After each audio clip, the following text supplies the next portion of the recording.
really quick, I just wanted to make a video on running through this Killion case. How does it work? Super quick. Okay, so right here, that is where you set everything.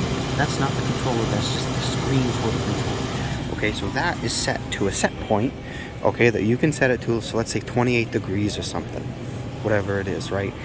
And that is set to that. Now over here is where the actual controller side of it is. So this is the relay board and controller. So this is what's actually controlling that screen over there. This is like, if you were to think of like, this is like the desktop part, and then that's just the monitor over there, okay? So this is where all your good stuff is. Now from here, you can see that you're gonna see, see if I can zoom this in for you. You can see on the bottom side of that board, you have your probes going in, and then on the top side, you have those numbers underneath. You can see them, and you see this little snowflake right there? That is your compressor right there. So when that controller goes, my case is not the right temperature, it sends a signal to this controller, and the relay activates. And if we look at that brown wire, that's the wire that comes off with that snowflake.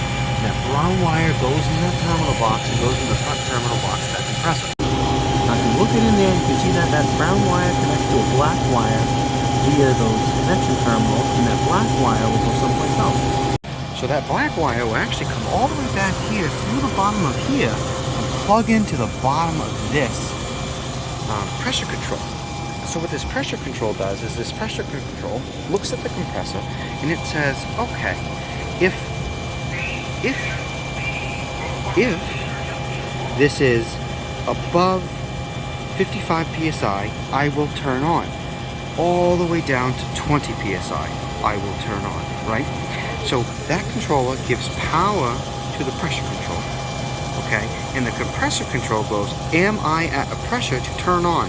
And if it's at a pressure for this compressor to turn on, then it sends the voltage on through, back on this blue wire into the terminal box and turns on that compressor. Now this could actually be calling, and this could be saying, wait a minute, I'm at 80 psi right now. I need to be turning on, but it won't get any voltage because this controller goes, whoa, whoa, buddy, we're at the right temperature, right? So when this controller says we're not at the right temperature, it sends voltage to this controller.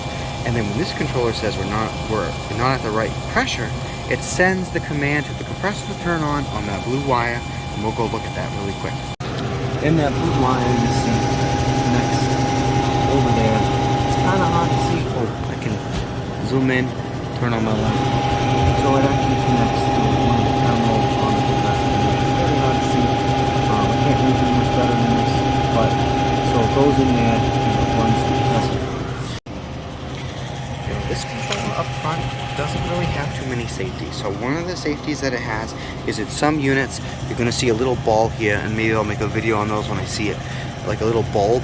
And if this drain pan is filled too high, that controller will disable everything so it doesn't flood the store. Now, and that controller will also have like a high temperature type of thing, but other than that, that controller does nothing.